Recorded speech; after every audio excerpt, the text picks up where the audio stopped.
नमस्कार,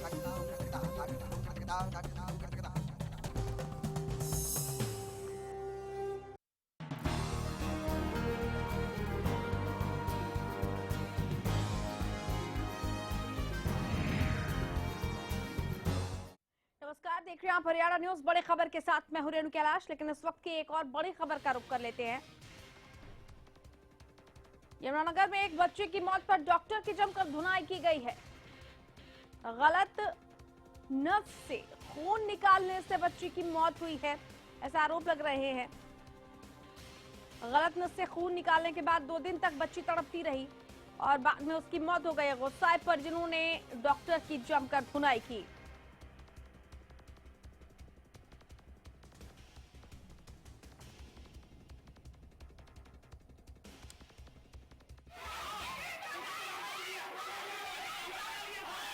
एक्सक्लूसिव तस्वीरें देखिए आप, इस डॉक्टर की धुनाई किस तरीके से उस बच्ची के परिजन कर रहे हैं।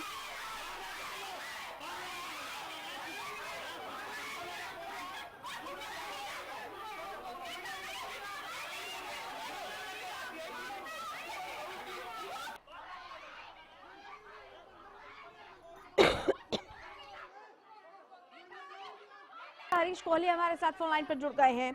हरीश, हालांकि तस्वीरें भी हम देख पा रहे हैं, बेहद आक्रोशित है परिजन, लेकिन आप विस्तार से बताइए पूरा मामला। इस डॉक्टर की लापरवाही की वजह से बच्चे की जान गई, जैसा आरोप लगा रहे हैं परिजन। जी, परिजनों के अनुसार जो ये 2 दिन पूर्व एक बच्चे को 4 वर्षीय बच्चे को अस्पताल में दाखिल कराया गया। जब उसमें उनका आरोप है कि डॉक्टर ने उसको एक लापरवाही की वजह से उसको इंजेक्शन गलत नस में लगा दिया, जिसकी वजह से बच्चा 2 दिन तक तड़पता रहा और उसको सही तरीके से इलाज भी नहीं दिया। और आज जब उसकी मौत होगी, उसको वेंटिलेटर पे डाल के रखा और उसको आनंद फानंद में उन्होंने किसी दूसरे अस्पताल में इसको ट्रांसफर कर दिया, ले जाने के लिए बोल दिया, जबकि बच्चे की पहले ही मौत हो चुकी थी। जी हरीश, क्या बच्चे के परिजनों ने कोई कानूनी शिकायत भी की है और इस डॉक्टर के खिलाफ क्या कोई पुलिसिया कार्रवाई भी करने की कोशिश की गई है? परिजनों को इस डॉक्टर की लापरवाही के बारे में जानकारी प्राप्त हुई तो वो उसके बच्चे के परिजन इकट्ठे होकर अस्पताल में पहुंचे और वहां पर आते ही उन्होंने डॉक्टर की एक डॉक्टर की धुनाई कर दी। और जब देखा आनंद फानंद में वहां पर मौजूद सारे डॉक्टर भाग गए। इसके पश्चात किसी ने पुलिस को सूचना दे दी। पुलिस ने वहां पर आकर किसी प्रकार से मामला शांत कराया और परिजनों ने पुलिस को इस संबंध में दरखास्त दी है और पुलिस इस मामले में मामला दर्ज करके कार्रवाई करने का प्रयास कर रही है। जी चलिए हरीश, बहुत शुक्रिया आपका इस तमाम जानकारी के लिए। पुलिस में भी शिकायत परिजनों की तरफ से दी गई है और पुलिस फिलहाल इस पूरे मामले की जांच कर रही है। लेकिन परिजनों का आक्रोश इस डॉक्टर पर फूट पड़ा। इनका कहना है कि बच्ची का गलत नस से खून निकाला गया और इसके बाद वो दर्द से तड़पती रही, बेचैन रही पूरे 2 दिन वो बच्ची, और उसका सही तरीके से इलाज नहीं किया गया।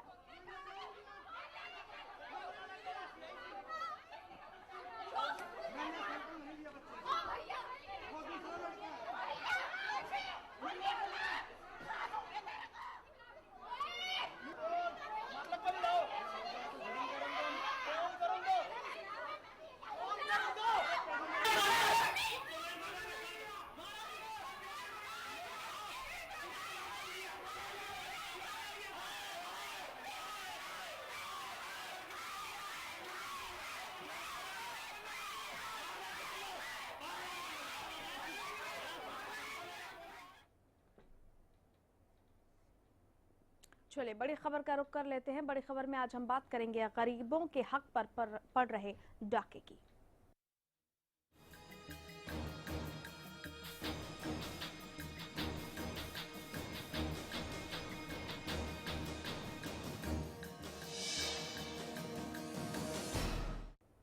प्रदेश में खुलेआम गरीबों के हक पर डाका डाला जा रहा है। कहीं बीपीएल के अनाज को मिलों में सप्लाई किया जा रहा है तो कहीं डिपो धारक इसे गांव में सप्लाई कर रहे हैं। दिखाते हैं सबसे पहले आपको एक रिपोर्ट, उसके बाद इस पर करेंगे विस्तार से चर्चा।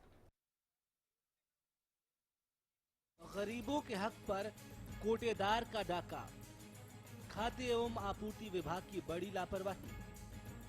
गरीबों के निवाले की होती है मिलों में सप्लाई। राय इलाके से मिली बीपीएल की बोरियां। जी हां, देखने को ये तस्वीर ही काफी है, लेकिन यहाँ तो सच्चाई भी खुद उजागर हो गई। यहाँ गरीबों का पेट काटकर अमीरों की झोली भरी जाती है। सोनीपत की इन तस्वीरों में साफ है कि यहाँ गरीबों का निवाला बाजारों में खुलेआम बेचा जाता है। सरकारी अनाज की ये कालाबाजारी कोटेदार अधिकारियों की शह पर करते हैं। हरियाणा में कालाबाजारी का ये काम खुलेआम चलता है, लेकिन सरकार के अफसरशाह इस खेल को ऑफिस में बैठकर आराम से देखते हैं। सोनीपत में पकड़ी गई ये गेहूं की बोरियां राई के डिपो होल्डर अशोक चावला ने एक फ्लोर मिल के मालिक को सप्लाई की थी, जिसे सूचना मिलने पर सीएम फ्लाइंग टीम ने पकड़ लिया। हमारे को एक सूचना प्राप्त हुई थी, जिसके तहत सूचना में ये था कि पब्लिक डिस्ट्रीब्यूशन सिस्टम से जो गेहूं आता है उस गेहूं को बाहर लोकल मार्केट में बेचा जाता है, अवैध तरीके से बेचा जा रहा है। और अशोक चावला नाम के डिपो है गीता भवन चौक पे, वहाँ से माल चलेगा और राई HSIDC फ्लोर 355 में जाएगा, जिसकी सूचना को मानते हुए हमने एग्जीक्यूटिव मजिस्ट्रेट और DSSA डिपार्टमेंट को सूचित किया। अकॉर्डिंगली ये सारी चीज़ें चेक की तो ये सही पाई गई, जिसमें अभी आगामी कार्रवाई जो है 2 अगस्त 2016 होटल में 170 सरकारी बोरियां बरामद।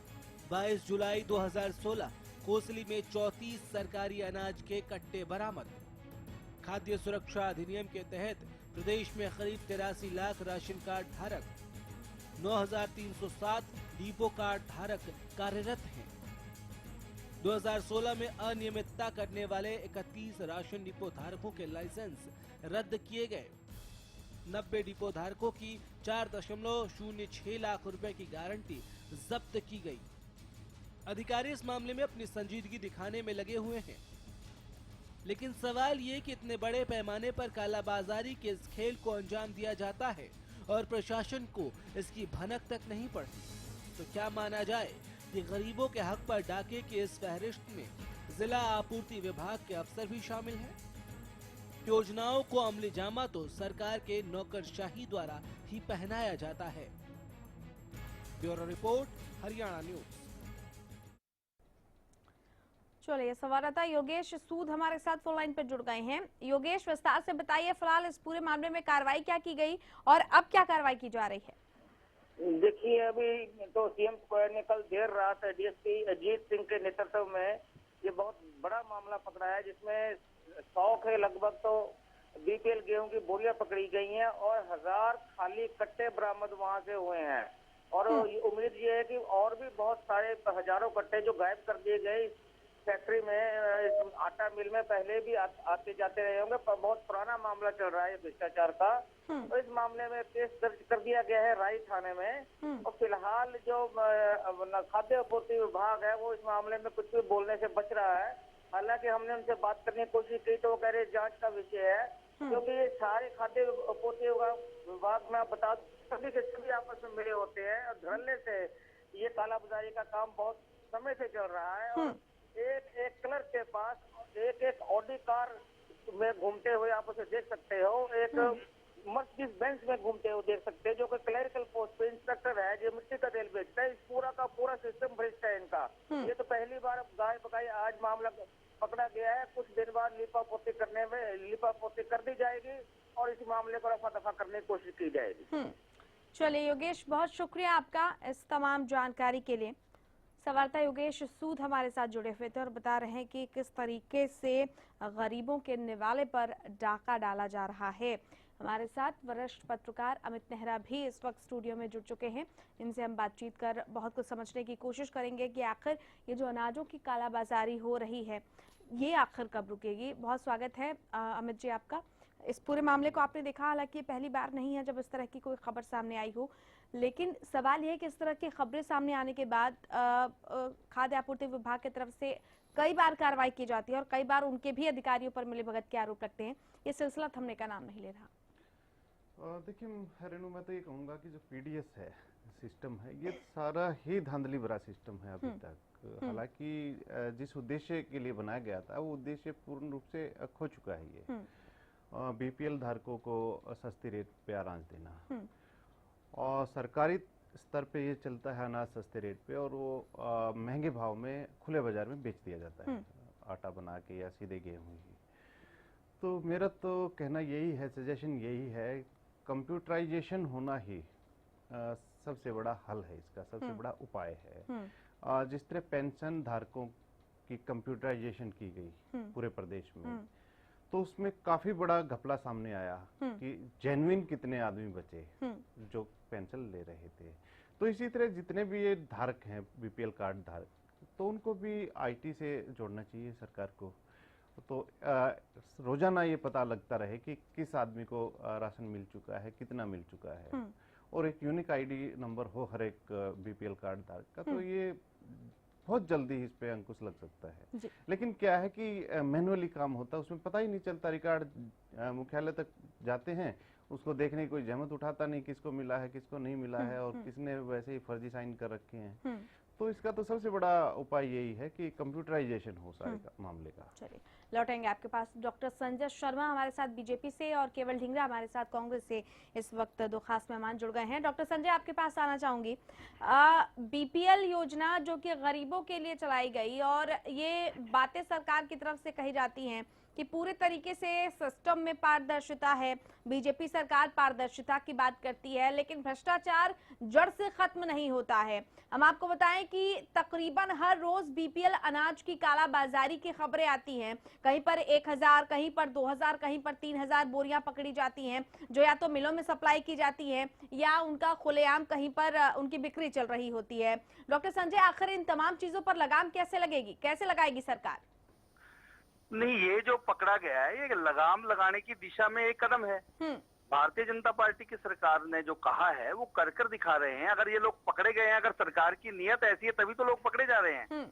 और भ्रष्टाचार पे अंकुश की अगर आप बात करोगे तो लगभग 1.25 साल पहले हम सरकार में आए थे, तब से लेकर अब तक आप अगर देखोगे तो भ्रष्टाचार का जो लेवल है वो 30-35% डाउन आया है। और भारतीय जनता पार्टी की सरकार जो ऊपर लेवल पर, चाहे वो मुख्यमंत्री जी हैं, चाहे मंत्री हैं, चाहे ऊपर स्तर पर अधिकारी हैं, वहां पर 100% भ्रष्टाचार पर अंकुश लग गया है। हाँ, ये छोटे स्तर पर कुछ कर्मचारी जिनकी अभी कोई नियत साफ नहीं हुई है, ऐसे कुछ लोग सरकार के साथ कदम ताल मिलाकर चलने में अभी भी कुछ आनाकानी कर रहे हैं, या उनको कुछ दिक्कत महसूस हो रही है, या उनके जो खाने पीने के रास्ते बंद होने जा रहे हैं, ऐसे कुछ लोग हैं जो गड़बड़े कर रहे हैं। लेकिन सरकार की नियत साफ है, सरकार की सोच साफ है, सरकार जीरो टॉलरेंस भ्रष्टाचार पर रखना चाहती है।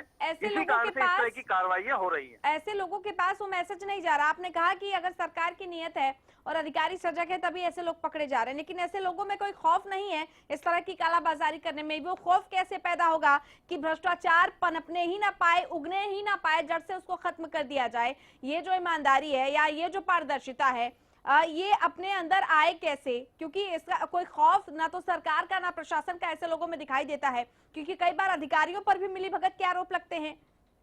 जी, आपका कहना बिल्कुल ठीक है मैडम, लेकिन भ्रष्टाचार इतना बड़ा नासूर बन गया है कि उसको कहे कि साल 6 महीने में या कुछ कानून बना करके या डंडे के बल पर उसको समाप्त कर दिया जाएगा, ये संभव ही नहीं। कोई व्यक्ति इसको एकदम नहीं कर सकता। हाँ, कर्मचारियों में, अधिकारियों में इस तरह की भावना पैदा की जा सकती है, उनको समाज और देश के प्रति, गरीब आदमी के प्रति सजग किया जा सकता है, उनकी भावना को जगाया जा सकता है ताकि वो इस तरह का काम ना करे। केवल कानून के बल पर चीजों को नहीं रोका जा सकता जब तक समाज की सहभागिता उसके अंदर ना हो। तो भारतीय जनता पार्टी की सरकार लोक जागरण का अभियान चल रही है और भ्रष्टाचार ऊपर से नीचे को चलता है। इसलिए आदरणीय प्रधानमंत्री जी ईमानदार है, केंद्र की सरकार के सब मंत्री ईमानदार है। कोई भी घोटाला पिछले 2 साल के अंदर नहीं हुआ। पहले घोटाले होते थे हजारों करोड़ रुपए के, लाखों करोड़ रुपए के, लेकिन यहाँ तो 100 रुपए करोड़ का भी कोई घोटाला नहीं हुआ, 100 रुपए का भी कोई घोटाला नहीं हुआ। लेकिन नीचे के कर्मचारी, हम डंडे के बलबूते पर बहुत कुछ करने का, कानून के बल पर बहुत कुछ करने का प्रयास कर रहे हैं। आप जैसे मीडिया के जो लोग हैं वो भी इस बात को सरकार के ध्यान में ला रहे हैं। मैं आप लोगों को भी साधुवाद देना चाहता हूं, लेकिन मैं जनता का भी सहयोग इस सारे मामले में चाहता हूं कि वो जहां भ्रष्ट अधिकारियों को साथ मिली भगत करके अपने काम करवाएं, बल्कि सरकार का इसमें योगदान दें और कर्मचारियों को भी इस बात के लिए सजग करें कि अगर वो भ्रष्टाचार करते हैं तो सरकार उनको बख्शेगी नहीं, और उनकी जानकारी उन सबको सरकार को देनी चाहिए अगर इस तरह का कहीं पर काम हो रहा हो। जी, लौटेंगे डॉक्टर संजय। केवल ढींगरा भी हमारे साथ जुड़ गए। केवल ढींगरा जी, आवाज पहुंच रही है? केवल ढींगरा जी, आप सुन पा रहे हैं हमें? चलिए, लगता है कि संपर्क हमारा टूट गया। हम दोबारा संपर्क करने की कोशिश करेंगे। बहरहाल वक्त एक छोटे से ब्रेक का भी हो गया है। ब्रेक के उस पार भी इस बड़ी खबर पर चर्चा जारी रखेंगे।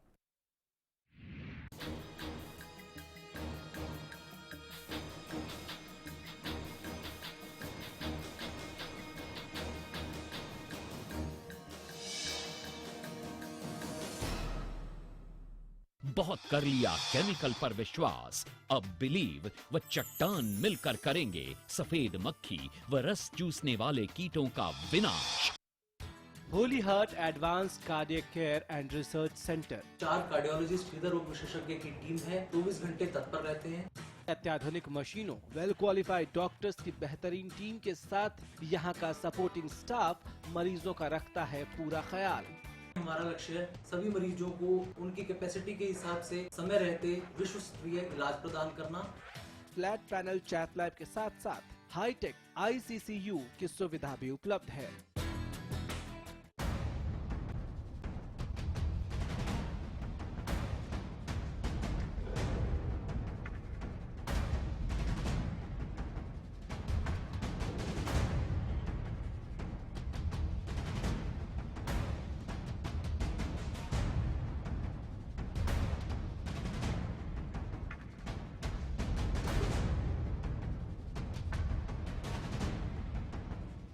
खेतों में खुशहाली लाए, घर घर पानी पहुँचाए, सालों साल चलता ही जाए।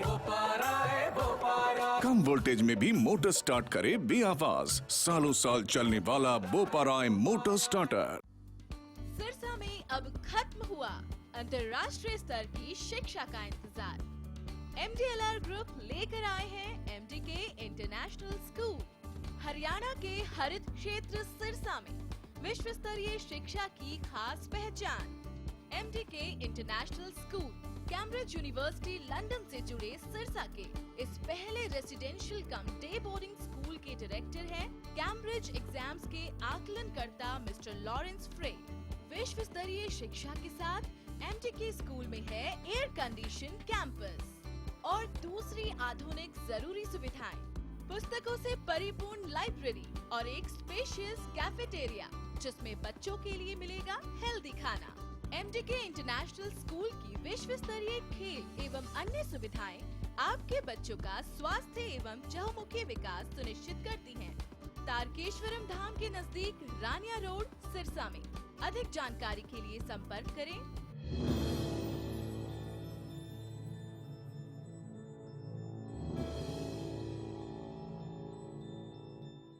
इसकी मेहनत, इसकी लगन, इसकी ताकत ने बना दिया इसे रिंग का किंग।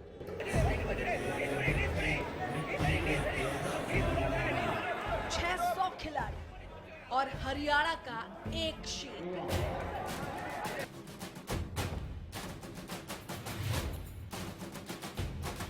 बहुत कर लिया केमिकल पर विश्वास, अब बिलीव व चट्टान मिलकर करेंगे सफेद मक्खी व रस चूसने वाले कीटों का विनाश। आज की जो युवा पीढ़ी है उसमें आधी आबादी का काफी अहम रोल रहा है देश के भविष्य निर्माण के लिए। आजकल बहुत चेंजेस आ रहे हैं बट अभी भी हमें बहुत चेंजेस की जरूरत है। जो युवा है वो यही सोचते हैं कि एम्प्लॉयमेंट होना चाहिए। किसी बंदे को कुछ करना है तो उसकी एबिलिटी देखो। युवा के लिए सबसे पहले मैम वो रोजगार होना चाहिए। आजकल के युवा नई सोच लेकर आएंगे, नए इरादे लेके आएंगे तो आई थिंक कि youth will be the better. आंखों में उम्मीद के सपने, कुछ कर दिखाने का दमखम, नई उड़ान भरता हुआ मन और दुनिया को अपनी मुट्ठी में लेने का साहस, इस जज्बे, इस जुनून का नाम ही है युवा।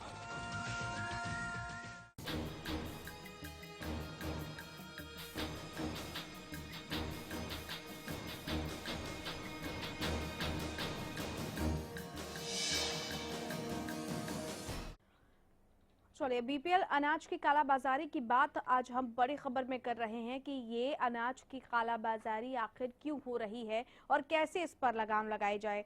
ब्रेक पर जाने के पहले कुछ खास मेहमान हमारे साथ जुड़े हुए थे। बीजेपी से डॉक्टर संजय शर्मा जो ये कह रहे थे कि ये सरकार की ही देन है कि इतनी सजगता से इस तरह के मामले सामने आ रहे हैं, उजागर हो रहे हैं और लोगों पर, आरोपियों पर कार्रवाई हो रही है। लेकिन क्या वाकई इस कार्रवाई का कोई खौफ है, कोई मैसेज जा रहा है? क्या ऐसे लोगों के जो हौसले बुलंद है, क्या वो हौसले कम हो रहे हैं? बहुत सारे अहम सवाल हैं। वरिष्ठ पत्रकार अमित नेहरा जी भी हमारे साथ जुड़े हुए हैं। अमित जी, तमाम बातें जो डॉक्टर संजय शर्मा की तरफ से कही गई, क्या आप उनसे सहमत हैं? काफ़ी हद तक तो सहमत हूँ और काफ़ी हद जो बातें हैं वो समझा नहीं पाए संजय शर्मा जी। देखिए, जो मॉडल है वो पुराना ही चलता आ रहा है। तो मुझे लगता है कि सबसे पहले इस मॉडल को बदलने की जरूरत है। देखिए, अगर वो पुराने मॉडल पे काम करेंगे तो कैसे भ्रष्टाचार दूर होगा? आपको कुछ नया मॉडल तो लेके आना पड़ेगा, क्योंकि अधिकारी भी वही हैं, कर्मचारी भी वही हैं, लेने वाले भी वही हैं, बेचने वाले भी वही हैं, तो आपको इस कॉकस को तोड़ना तो पड़ेगा ना। तो इस मॉडल में आपने क्या नया कर दिया? सिर्फ देखिए, भाषणबाजी से या कहने से, पुचकारने से कोई मानता नहीं। उसमें आपको आमूलचूल परिवर्तन करना पड़ेगा। तो सबसे बड़ी बात तो ये है कि ये कालाबाजारी क्यों है। सीधी सी बात है, बीपीएल का राशन है वो सस्ती दामों पे आता है और मार्केट में राशन का दाम महंगा है। बिल्कुल। तो पहली बात तो क्या है कि अगर महंगाई कम कर दी जाए तो काफी हद तक इस समस्या से निजात पाया जाता है। मान लिया पाया जा सकता है, 1-2 रुपए का ही अगर गैप होगा तो कौन चोरी करने के लिए आगे आएगा? बिल्कुल। ठीक है ना। अगर मान लिया वो गैप पूरा नहीं कर सकती सरकार, तो आप राशन देना बंद कीजिए। जो लाभार्थी हैं उनके कार्ड बनाइए और उनके कार्डों में सीधे आप सब्सिडी का पैसा भेजिए। ठीक है ना। क्योंकि इंडिविजुअल के पास अगर पैसा जाएगा, उसका राशन का कोटा फिक्स है और आप गेहूं का या राशन का जो भी है वो फिक्स कर दीजिए प्राइस की, मार्केट में इससे ज्यादा नहीं बिक सकता और आप खरीद सकते हैं कहीं भी। तो जो गैप हो आप उसको दे दीजिए, तो उसमें कर्मचारियों का, अधिकारियों का रोल ही खत्म हो जाएगा। तो इस तरह की जो योजना अगर सरकार लेके आए तो निश्चित तौर पे इस पे अंकुश लग सकता है। नहीं तो अगर ये कहेंगे कि हमने उनको पाठ पढ़ा दिया है या छापे मार रहे हैं या कर रहे हैं, तो उससे बात बनेगी नहीं। चलिए, लौटेंगे आपके पास। हमारे साथ अरविंद भारद्वाज इनेलो से फोन लाइन पर जुड़े हुए हैं। अरविंद जी नमस्कार, आवाज पहुंच रही है? जी नमस्कार, मैं सुन पा रहा हूं। प्रदेश में खुलेआम बीपीएल अनाज की कालाबाजारी हो रही है। प्रदेश के हर हिस्से से इस तरह की खबरें आती हैं और मैं आपको बता दूं, तकरीबन हर दूसरे तीसरे दिन हम खुद इस तरह की खबरों को उठाते हैं, सरकार तक पहुंचाने की कोशिश करते हैं। आप किसकी लापरवाही मानते हैं कि गरीबों के हक पर डाका डाला जा रहा है? हालांकि बीजेपी की तरफ से ये कहा जा रहा है कि अगर इस तरह के आरोपियों पर कार्रवाई की जा रही है तो ये भी एक बड़ी उपलब्धि है। आप क्या वाकई से एक अच्छा या सकारात्मक कदम मान रहे हैं? बीपीएल कार्ड धारक जो भी हैं वो सभी गरीब परिवार से हैं, बहुत आर्थिक आधार पर बहुत पिछड़े हुए लोग हैं। अगर उनका भी हक मारा जा रहा है तो सीधा सीधा जिम्मेवारी सरकार की है, क्योंकि उन तक उनका हक पहुंचे, उन्हें उनका राशन मिले, ये जिम्मेवारी सरकार की और प्रशासन की है। तो कहीं ना कहीं ये कोई ना कोई मिली भगत है प्रशासन की, सरकार की या कुछ लोगों की जो उनका हक मार रहे हैं। तो इसमें सीधी सीधी सरकार की जिम्मेवारी है, सरकार को इस पर रोक लगानी चाहिए और जो भ्रष्ट जो अफसर हैं या भ्रष्ट जो तंत्र के लोग हैं उनके खिलाफ कार्रवाई करनी चाहिए। अगर इस तरह से उनका हक मारा जाएगा गरीबों का, तो फिर उनका व्यवस्था और शासन और व्यवस्था से भरोसा उठ जाएगा। चलिए, बहुत शुक्रिया अरविंद भारद्वाज जी आपका हमारे साथ जुड़ने के लिए। डॉक्टर संजय शर्मा हमारे साथ लगातार बने हुए। डॉक्टर संजय, आरोप प्रत्यारोप का दौर बहुत हो गया, लेकिन इस समस्या का हल क्या है? हमारे साथ जो वरिष्ठ पत्रकार जुड़े हुए हैं अमित नेहरा जी, उन्होंने एक हल बताया कि क्यों ना इसे कंप्यूटराइज्ड कर दिया जाए। तो क्या सरकार इस दिशा में कोई पहल कर रही है या करने की सोच रही है? डॉक्टर संजय, आप सुन पा रहे हैं? चलिए, लगता है कि संपर्क हमारा टूट गया, लेकिन अमित नेहरा जी लगातार हमारे साथ जुड़े हुए हैं। अमित जी, बहुत सारी चीजें आपने बताई कि सरकार इसमें क्या कर सकती है, लेकिन ऐसा किया क्यों नहीं जा रहा है? आप क्या देख रहे हैं कि इतने सारे विकल्प हैं, अगर ये विकल्प आप सुझा सकते हैं तो यकीनन सरकार के जो सलाहकार हैं या खुद सरकार के जो मंत्री हैं वो भी इस तरह की चीजों में आगे आ सकते हैं, लेकिन इस तरह की चीजें की नहीं जा रही। देखिए, ये इनिशिएटिव है, ये सरकार को ही लेना पड़ेगा, खासकर मुख्यमंत्री को या जो कंसर्न मंत्री है फूड एंड सप्लाई के, मेरे ख्याल से रामविलास शर्मा जी के पास है ये डिपार्टमेंट, तो उनको खुद ऑफिसरों को बुला के कहना पड़ेगा कि आप इस तरह का सॉफ्टवेयर डेवलप कराओ और इस तरह की योजनाएं लागू करो। तब स्थिति है। अगर कोई छोटे लेवल का, ठीक बात कही शर्मा जी ने, अगर क्लर्क कोई अगर ये आवाज उठाता है कि इस तरह का काम करो, तो उसकी बात की तवज्जो कौन देगा? तो ये इलाज ऊपर से होगा इसमें। तो ये योजना बनानी चाहिए सरकार को। देखिए, और मैं जो अच्छी योजनाएं हैं, जैसे अभी ट्रांसफर हुए हैं टीचर्स के, ऑनलाइन ट्रांसफर हुए हैं, तो सब लगभग संतुष्ट हैं, उसमें कोई विरोध का स्वर नहीं उठा। और जो बुढ़ापा पेंशन है वो कंप्यूटराइज हो गई है काफी हद तक। अब कोई ये नहीं है कि हमारे खाते में पैसे नहीं आए हैं या हमें पेंशन नहीं मिली है।